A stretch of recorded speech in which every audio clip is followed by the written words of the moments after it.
The sound of war was not just noise, it was belief made audible. Imagine a battlefield lost to time.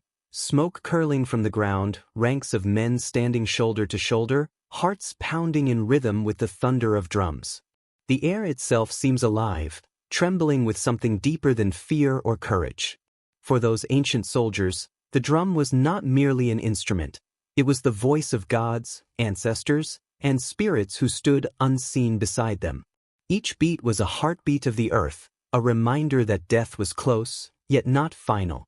To hear the drums before battle was to feel the barrier between the living and the dead begin to tremble. Long before organized armies, long before written history, humans learned that rhythm could move the soul. In Mesopotamia, carved reliefs show priests striking great frame drums during rituals that called upon divine protection before war. The Sumerians believed the gods of thunder and storm fought alongside them, and that by echoing those celestial sounds with drums, mortals could summon divine favor. The Babylonians went further still. Before battle, they held night ceremonies where temple drummers beat out a pulse said to mimic the heart of Nergal, the god of death and war. When soldiers marched to that rhythm, they believed the god himself entered them, giving them strength beyond flesh. To march out of sync was not simply undisciplined, it was sacrilege. Far to the west, across deserts and savannas, African tribes wove drumming into the fabric of life and death. Among the Yoruba, war drums known as bata were consecrated to Ogun, the spirit of iron and warfare. When the drums sounded, warriors danced into trance, believing Ogun's energy entered their bodies through rhythm. The beat was not random, it carried coded messages, prayers, and commands that united the fighters as one heartbeat. In battle, this unity was everything. Fear could dissolve entire armies, but rhythm could forge strangers into brothers. And when the drums stopped, silence was more terrifying than the enemy's blade. Silence meant the gods had turned away. Across the sea, in the jungles of ancient China, the first organized armies under the Zhou dynasty used enormous war drums that could be heard miles away. Chinese chronicles describe armies of tens of thousands moving as one, their actions dictated not by shouted orders but by the drum's commands. When the drum sounds, advance. When it ceases, halt. When the gong sounds, retreat. But these were more than signals. The Zhou believed that the rhythm itself contained cosmic power, the same rhythm that bound heaven and earth. The Book of Rites described music as the harmony between men and spirits, and in battle, that harmony became a weapon. To strike the drum was to awaken ancestral spirits and to remind the living that they carried their lineage into the fight. Every culture, separated by oceans and centuries, discovered the same truth: sound could reach where words could not. The human heart, when frightened, seeks rhythm to anchor itself. Drums gave armies that rhythm, they replaced chaos with purpose. Yet the deeper power of the drum was psychological. It did not just command soldiers, it convinced them that unseen forces marched beside them. The constant pounding blurred the senses, turning fear into fury, doubt into faith. Soldiers began to feel invincible, as if death itself marched to their rhythm. But this power was double-edged. The same beats that gave courage could also summon terror. Enemies who heard those sounds from across valleys or through the dark forests believed they were facing monsters or spirits. The Romans later wrote of barbarians whose drums made the air tremble and the mind quail. The psychological warfare of sound had begun long before any empire knew the word. The story of the war drum, then, is the story of humanity's oldest attempt to control fear, to transform it into power. Whether made of bronze, wood, or stretched animal skin, every drum carried the same promise: to give voice to forces beyond the mortal world. In the roar of thousands of feet, in the thunder rolling across plains and deserts, warriors found meaning in the noise. To them, every beat was sacred, a bridge between the living and the dead. And so, as the mist clears from that ancient battlefield, we begin to understand the mystery. The drums were not calling soldiers to kill, they were calling them to transcend, to join the endless rhythm of life, death, and remembrance that every warrior, from Babylon to the Yellow River, heard in his own heart. This is where our story begins, with the echo that would never fade, and with the question that would haunt generations of warriors: were the drums summoning courage, or were they summoning the dead? By the time bronze swords gleamed beneath the sun and iron began to reshape the world, the drum had evolved from a sacred relic into a weapon of command. What once belonged to temples and rituals now belonged to generals and kings. As armies grew larger, their coordination depended not only on courage but on sound, the rhythm that could unite thousands of men under one will. The war drum, once a symbol of divine connection, became the very heartbeat of strategy. From China's disciplined legions to Carthage's mercenary hosts and the disciplined ranks of the Greek phalanx, the sound of the drum turned chaos into order and belief into obedience. In ancient China, this transformation was perfected. The Zhou and later the Qin dynasties turned the drum into a language of war. Chinese military manuals describe drums and gongs as tools of command. When the drum sounded, troops advanced. When it stopped, they halted. When the gong rang, they withdrew. The rhythm of battle became mechanical, almost mathematical. The sound carried across fog and fields farther than a voice ever could. But beneath this practical use lay an old truth: the drum still carried the echo of heaven. The emperor, known as the Son of Heaven, was said to command not just men but the balance of the cosmos. Thus, the drumbeat that ordered soldiers also represented the order of the universe itself. Every beat was a reminder that discipline was divine. Yet, in the lands of the Mediterranean, sound took on a different purpose. The Greeks, who prided themselves on precision and courage, fought in tightly packed formations where unity meant survival. They used the aulos, a double-reed flute, alongside drums to set rhythm for the hoplites' march. Each man's movement was tied to the sound, transforming a mass of individuals into a single unstoppable machine. In the roar of combat, rhythm drowned out fear. It was said that a well-trained hoplite could feel his comrades not by sight or touch, but through the pulse of the sound itself. The music of battle became as sacred as any hymn to Ares. Carthage, too, learned the power of rhythm, but there, the drums spoke of domination and dread. Carthaginian commanders recruited soldiers from many lands: Libyans, Numidians, Iberians, men who spoke different tongues but could understand the beat of a drum. In the chaos of battle, a single rhythm could command them all. The Carthaginians used enormous bronze kettledrums mounted on chariots to thunder across the field. To enemies, the sound was alien and terrifying. To their soldiers, it was the pulse of unity. For Hannibal's army, crossing the Alps into Italy, the drums served another purpose. They echoed in the mountain valleys, magnifying their numbers in the ears of terrified Roman scouts. A handful of men could sound like an army. This was when the true psychological mastery of sound emerged. Commanders began to understand that the ear could be as powerful a weapon as the sword. The war drum was no longer only a signal. It became a means to shape emotion, to mold reality itself. A steady rhythm could build courage. A sudden silence could unnerve even the bravest heart. Ancient tacticians learned to use this like a sculptor uses shadow. Before battle, drums might thunder to stir the blood. Then, at the moment of contact, they might cease, leaving an awful void where only the sound of breathing and clashing steel remained. That silence was terror itself. For the soldiers, the drum became more than command. It became identity. In every culture, to march to a rhythm was to belong to something greater than oneself. The sound erased individuality, binding men into one consciousness. The same beat that kept formations tight also erased hesitation. Men followed the sound the way a heartbeat follows life. They didn't think. They reacted, instinctively, as one organism. In that trance, even death felt distant, unreal. Ancient chroniclers wrote that when the drumbeat began, some men felt as if their bodies no longer belonged to them. They were being moved by something larger, by the will of the army, or by the will of the gods. But this obedience had a cost. To command men by sound was to take their humanity and give them rhythm instead. The drum didn't just guide soldiers, it consumed them. Generals loved it because it erased doubt and individuality, yet what it created was something eerie, a host of men moving in perfect unison, lifeless but unstoppable. Observers described it as if the army itself was alive, its heart beating in time to the drum. This was the birth of modern military psychology, long before the term existed. From Asia to the Mediterranean, the lesson was clear. Rhythm was control. The more precise the drum, the less room there was for chaos, emotion, or fear. And yet, the paradox remained. The same sound that brought order also awakened something ancient in the human soul, something beyond control. Beneath discipline lay ecstasy.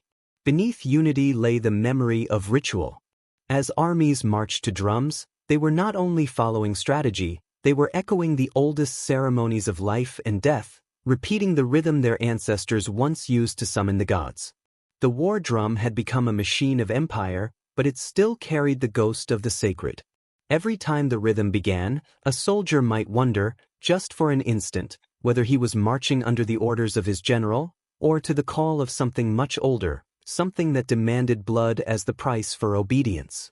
And as those beats rolled across fields and valleys, mingling with screams and steel, men began to ask themselves a darker question. When the drum commands, who truly listens, the living or the dead? When the rhythm of war began to blur the line between command and communion, something deeper stirred within the hearts of soldiers. Across ancient continents, warriors no longer heard only the signal to advance. They heard the pulse of the unseen.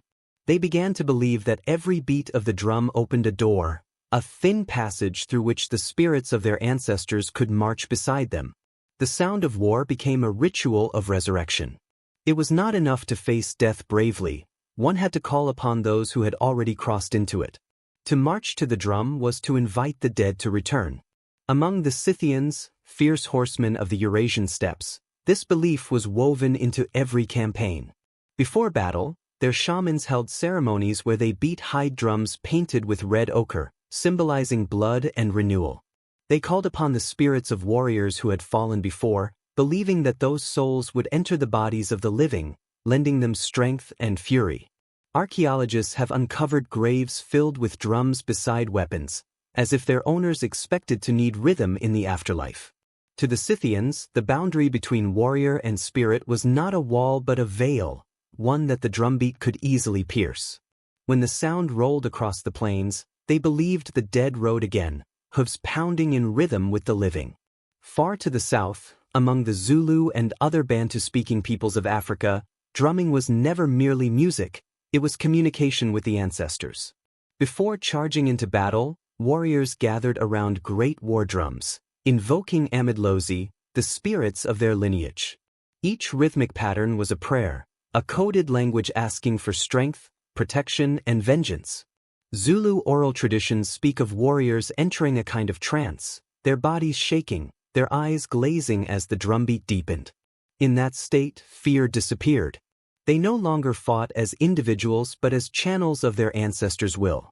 When victory came, it was credited not to skill or numbers but to the presence of those unseen allies.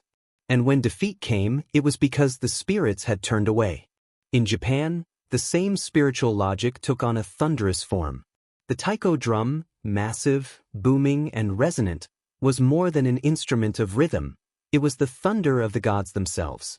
During the Sengoku era, when rival clans tore the islands apart, taiko accompanied armies into battle.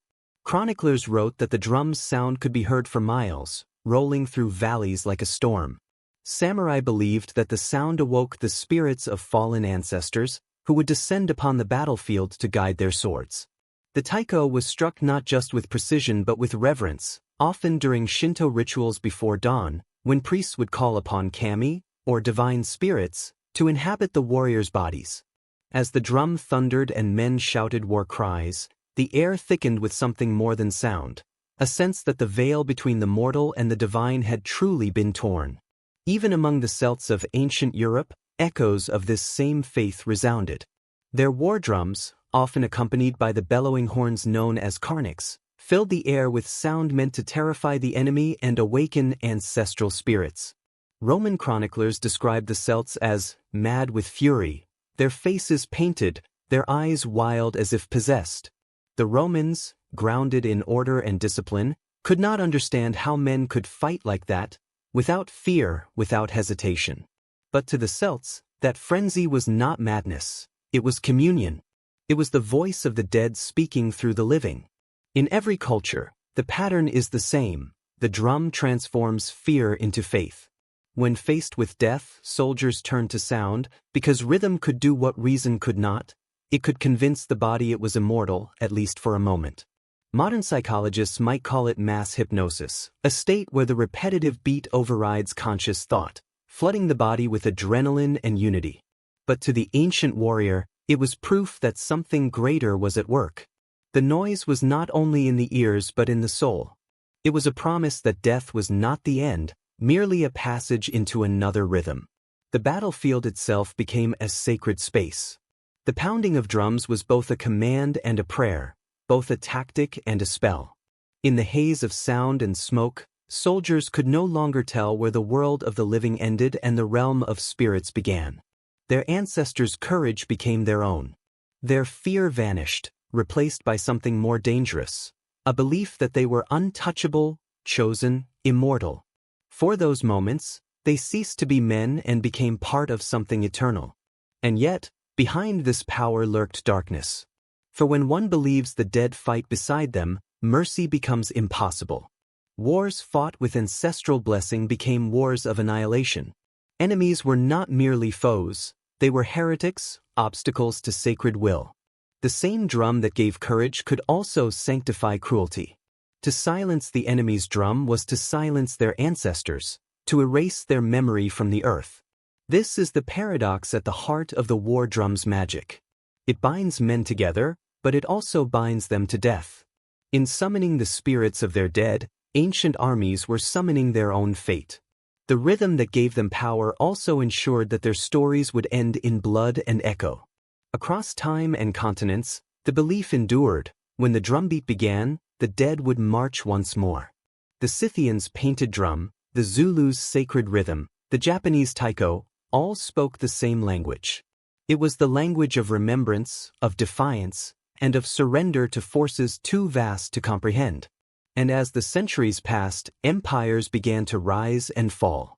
The old rituals gave way to armies of steel and discipline.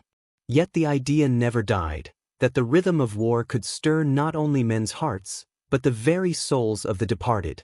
For soon, one civilization would take this belief and forge it into a weapon of empire. The drums that once called ancestors from the beyond would now call legions to conquer the world.